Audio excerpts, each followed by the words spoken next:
actually glad that this lecture is online and it's something you can return to when you start to write your papers, because you need to understand it at the beginning, but be able to return to it and really refresh your memory thoroughly when you start writing your papers. So we're talking now about actually doing rhetorical criticism. Let's get it on! So definitions, and we've heard these before. Rhetoric is the creation of reality through symbols in public context. And rhetorical criticism is the systematic study of artifacts, meanings, and use of symbols. So we've talked about that. I think it's pretty clear. You've had multiple lectures really delving into that.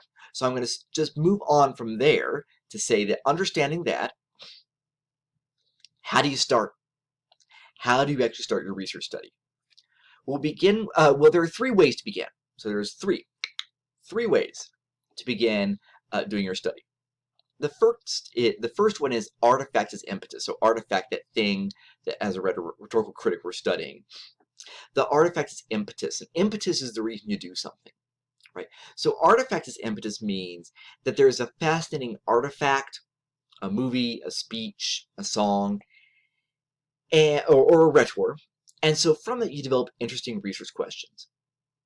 I still remember I was recovering from the flu. I was lying on a couch. I'd been visiting my mom out in California, where she lived at that time.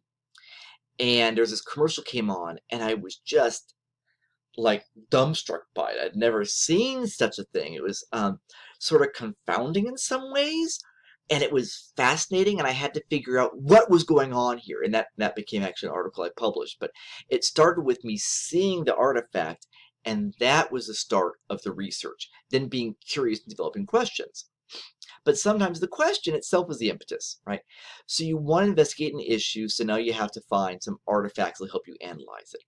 So I once published a study, published a study of mine was published, in which I wanted to think about and understand, how do we talk about in these sort of comedy, satire, news shows, how do they talk about issues related to the GLBTQ community? I was interested in.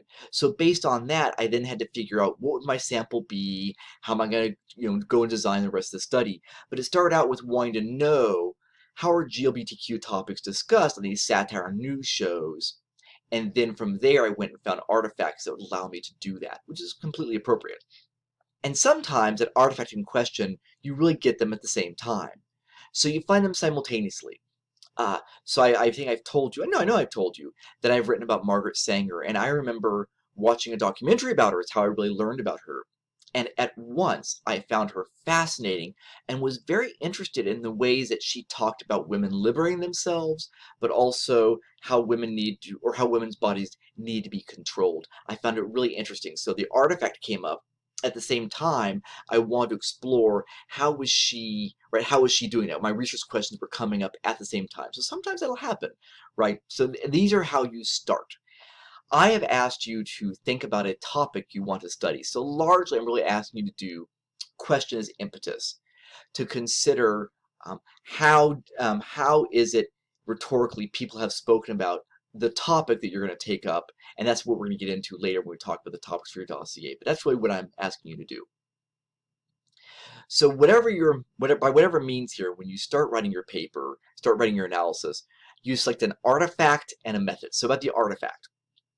The artifact is, you have to have a sample, right? And you need to determine what is the sufficient number. Sometimes, again, I wrote about a commercial. It's a piece that's actually been cited a number of times, or been most times of anything that I've ever published. I'm just mentioning in passing to say, I wrote about a single commercial. Commercial is 1 minute long, so sometimes you can get away with one, but other times, when I was talking about looking at the satire news shows, I looked at, I can't remember the date range, if it was a month or 6 months, right? Searching through for keywords in their archives, right? So what's going to be the sufficient number? Are you trying to say, overall, how does something being done? Well, then how many speeches, how many shows, how many movies do you need to look at? Or do you just need one that's a really clear or indicative example or a unique example, right? So you have to decide, is your sample representative? And being representative can be really good, right? But maybe you don't. Maybe you want to find the sample that's the outlier. This one is so different from all the others. I had a student do that once in his paper, and he argued about a certain, can't remember if it was the comic book itself. I think it might have been the comic book itself or an episode of the series, and he said it was very unusual. And so it's been talked, I guess, on fan boards, how unusual it was because the relationship between the heroes and the villains was different than it traditionally had been. So he wanted to look at the one that was not representative, because that was what was interesting to him. Again, think about how that differs from quantitative and qualitative methods. Right? You also want to think about the depth and value of the sample. So this is the cover to a brochure my mom received when she was looking at getting having hip replacement surgery, which she ended up having. Right. So look at this. As we see the image, we can tell it's supposed to be a woman. They've decided to, on the skeleton, to put the outline. We do see some musculature, but also of where flesh is. And so there are breasts, right? No hair or other elements, right? But there are breasts, so that way we know that it's a woman. It's conveying that. And then look at how she's standing, right? Hand on the hip, that hip out, the other hand, her right hand then right down her leg. This is a very stylized feminine pose. She's a sexy skeleton and she knows it. Right? But it's interesting how even just talking about the body in its physical form is representing women standing in a very specific sexual and sexualized way. Right? That's interesting. But how much can I really get out of that? Probably not a lot more than what I have there. But if I were to gather together a series of these, maybe I looked at 20 booklets and how they represented the individuals who get joint replacements, I might find out that medically we're representing normalized notions of masculinity and femininity, right? But that one alone isn't going to give me enough mileage, right? I'm not going to be able to get very far with that one. So you want to think about the depth and value. So the rhetorical choices can be overt, or they can be subtle. And by that I mean the choices being made by the rhetor, the choices evidence in the artifact, can be very subtle, but they can be very overt. How blatant is the meaning we're supposed to get from it, right? That certain meaning that we're being asked to take from it. How over the head is that message? Is it really very clear, or is it more subtle? Let's look at an overt example. This comes from the Golden Globes about 2 years ago. There was an event where, when announcing the nominees for the Golden Globes, Gina Rodriguez, she read the nominations, and in the press it was reported that the nominations had been read by America Ferrera. Right? Both of them are Latinx women, and the person had confused one for another, which is sort of problematic. So, as we see in this clip here from the Golden Globes, America Ferrera comes out, right, and she and and shucks, now her name's escaping me, but you're gonna hear it in a second. When I hear the name, I know, but it's all of a sudden escaped me. But right, they're gonna make open critique of it. So let's watch that clip.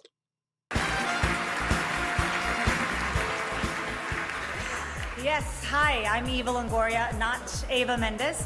And hi, I'm America Ferrera, not Gina Rodriguez. Yes. And neither one of us are Rosario Dawson. Nope. Well said, Selma. Thank you, Charo. So as you see, pretty overt. The choices they made were pretty overt, so we would get the critique that they were offering. Now let's look at this actual commercial produced by the MPAA, which is the board that rates movies from G to NC-17.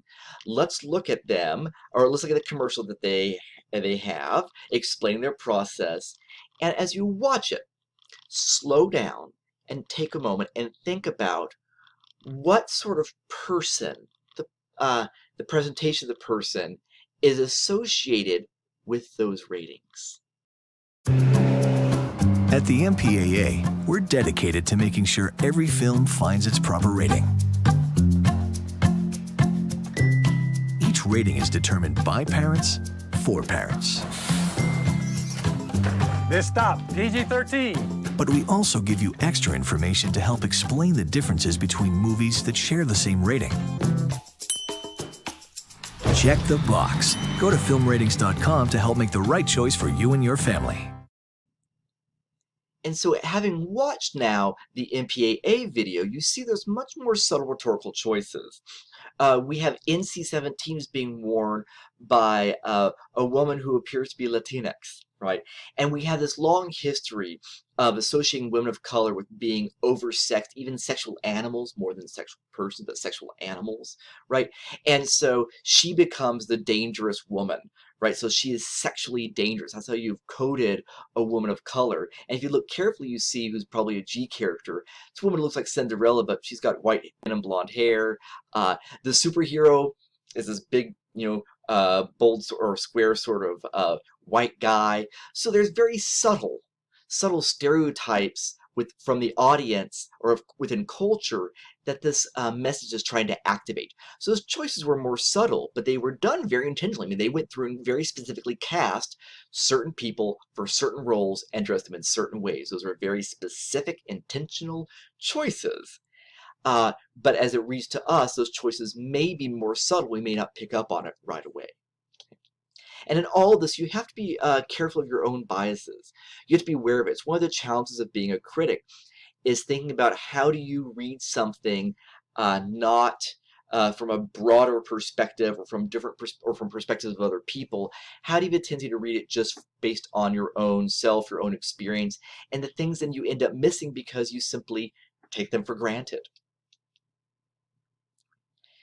So you're also selecting a method. So artifact and method are your two mutual considerations, though in this class sometimes I tell you, you got to use this method or you have to use one of these two methods. So method, as we've talked about before, it's based on a theory, right? Because it's systematic, and we talked about that last lecture. It asks the questions you want answered. So each theory will guide you in what sorts of questions are you supposed to be asking when you look at the artifact. Right, and I'm not going to get into that more right now, but just to say, in the future, this will make more sense. But each method is backed by a theory, and that tells you, when you look at the artifact, what should we be focusing on. And that's, what Chapter 1 talks about. When it talks about the different perspectives, it's letting you know the different ways that you might look at the same event or artifact. It helps you to find what is interesting. There are many, many things you might say about any given artifact, but each theory or method guides you into the specific things that you're going to be focusing on that might be interesting there. And those are mutual considerations. You want to always choose the method that's going to help you bring out the most interesting and important things about the artifact. You want to choose a method that's going to ask the questions you want to answer. The sort of bigger research questions, that is. So the second step is you have to do your homework, and that is doing your literature review. Part of that's the historical context. What are the relevant events up to this point? Were there certain consequences of this artifact? Is there relevant information I should know about the rhetor? So what are all those pieces there? Sometimes it's very important, sometimes less so. Right? Advertising sometimes, when you date the advertising, it occurs in certain moments. So when I wrote about hamburger advertising and the way that it connected masculinity eating hamburgers, within that commercial there were ways that it really talked about how men were rejecting the influence of femininity. That was really part of the commercial. Well, this is the same time you get shows like Queer Eye for the Straight Guy, and we're talking a lot about metrosexuality. So that commercial celebrating traditional just very traditional older notions of masculinity, celebrating those, occurs at the same moment we're now talking about more broad and flexible notions of masculinity, more closely associated with what we thought as being feminine, and those things we really call metrosexual, right? So you think about the context in which something occurs. Sometimes you're dealing with a speech, you want to look at what has just happened that this speech is being given. What are the events leading up to what's going on? There's the rhetorical context as well. So what other artifacts are like this? So what else do we know about this type of advertising? What else do we know about these types of movies? What else do we know about sitcoms? Right? So sitcoms, for instance, are not known for being politically very progressive. They have a tendency to just sort of inch along progressively, but not take big stands, whereas dramas might do that. Right? So what are other artifacts on the topic? Are there other speeches or other shows that have looked at this topic? And here's a question, have people looked at them? So you hopefully will not find anybody writing about your artifact, but they may talk about other artifacts that have addressed that topic. Well, that's very useful for you to look at. right? And maybe people have written about this rhetorical style. So if you're writing about an individual, what else have people, or in their speech, if nobody else looked at the speech, that's actually pretty good for you. Well, what else have people written about this rhetor and their rhetorical style, or the way that they speak? And so with Reagan, it's really easy to find what have people traditionally said about his rhetoric and his rhetorical style, to then go and talk about what you're seeing in the challenger speech. So performing the analysis, this is the fun part, right? You're not really writing at this point, but you're looking at your artifact and you're just breaking it to all of its pieces, really getting into the nitty-gritty. It's so fun. So you follow your method. You follow your method. Follow your method, right? You ask the questions that your method would have you ask, and you make observations, right? So the method tells you to look for certain things, and you can then go through with the artifact and you observe where those things are occurring. This is called coding, which I'll talk about in just a couple minutes. Those observations are specific, and you go from a specific observation, I see this thing here, to more broad. What does that mean? Right? It's a very specific thing to a broader observation. As an example, the speaker's voice fluctuates often, and they talk a lot about emotion. Okay, so that's a specific. And the more broad observation here is they're projecting passion, right? So you have this specific observation, and the meaning of that, the implication of that, is that broader observation. Another example would be someone evoked a sense of fear, right? And that's, oh, I'm sorry, this would be, excuse me, this would be observing from broad to specific, right? You notice, right? So you're noticing in your analysis, you're noticing they create this like sense of fear all the time. Well, how do they do it? Well, that's because they're talking about children at risk, and we're all vulnerable, right? So you're making those observations. Specific, here's this little thing I see, here's the broader takeaway from it. But sometimes you say, gosh, there's this broad thing, how I feel. What are the things happening that makes it happen, right? So you can be specific to broader, broad to specific, right? And you're going to use all that to come to a clear point or thesis. Your paper cannot just be a series of observations, but a main idea, a thesis, a claim, if you will, and all those points will clarify or support your claim, such as Reagan cast the Challenger disaster as being a sacrifice in the great name of the American pursuit of discovery. Right, that would be a thesis, and all the things we observed in the Reagan speech would point to that. Right? So when you're doing coding, you're going to go and make individual, discrete, as we say, means specific. Right? There's this whole speech, and you break into this thing, and this thing, and this thing, and this thing, and this thing. Right? Those are discrete examples. So you identify all the discrete examples in the artifact, and you're going to group them.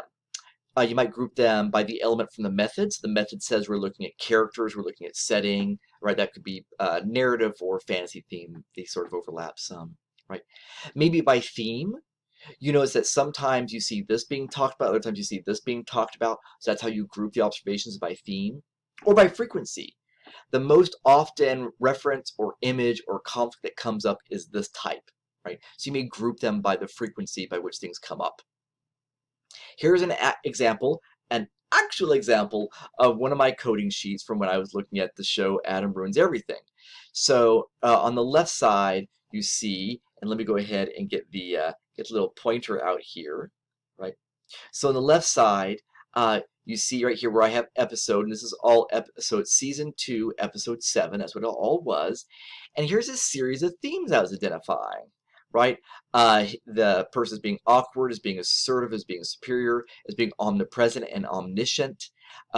When others speak, the presence of people of color, the way that white people are portrayed as villains, which is sort of interesting about this because the way it does that in very sort of complicated ways. The way others are foolish, and the way the show assumed a sort of feminist or progressive mentality. Right, so I was looking for that. And so I have all these individual examples. The list, of course, goes on just from the one episode. Right, so A, because it's Adam, is talking to himself in bathroom, saying somebody loved it when he taught her that. He said, "There's that time I taught her this thing." Right, so I said, that's him identifying himself as superior to others. Right, as we go down a little bit more. You get the bank guy who threatens eviction as a white guy who says he owns the house. Okay, well, that being an example that I said of bad white people. These categories aren't great names. If you ever read the piece, you'll see how they function in a bit more sophisticated way, right? So there's a white realtor and she says something and then he says, oh, well, that's not true. So I said, okay, it's sort of both him being assertive and superior because he's interrupting. At the same time, he's also demonstrating superior knowledge, right? And so I went through and identified all these things. These are the series of discrete examples I identified. And by having these categories here, these rows that I've created, right, with all these rows, I was able then to group them and talk about, so him being assertive and superior, how is that functioning here as he's a white man walking through these spaces? What are the issues of race that get played out here, and how is it both very progressive and sometimes problematic, right? So that's how you do coding, is you take a sheet. Yes, you take an Excel sheet, and you go through and you make discrete individual observations about what you see going on in the speech, right? You go through each line of the speech, each scene of the show, of the movie. What are the multiple things you see going on there in terms of who is cast, what they're doing, what they're saying, how they engage in each other, what are the jokes, I mean, all of those pieces are the things that you're looking for and you're breaking apart. Like I say, that's just part of my observations from a single, well, it's a 30-minute episode, but without commercials, it's only 20 odd minutes. And that's just part of the observations that I have for that episode, right? Okay. So now you get to write. This is when the rubber hits the road, the ink hits the paper, right? You are going to argue your purpose, right, or the study's significance. The fact that you want to tell us something is not important. Why is it important that we look at this? Why do we need to understand it? So in the case of Reagan, it helps us to understand how do presidents act and move during times of national tragedy. It can be an example of how what has been part of the U.S. discourse on space exploration. Right? So we could choose, we talk about the purpose of it, why it's an important study to engage in, the way it addresses issues that we take for granted of race or of gender or sexuality or physical ability, right? These are important things that we haven't been talking about them, we need to be talking about them. So you can argue your purpose of study, its significance, right? You're going to provide the context, which is the literature review.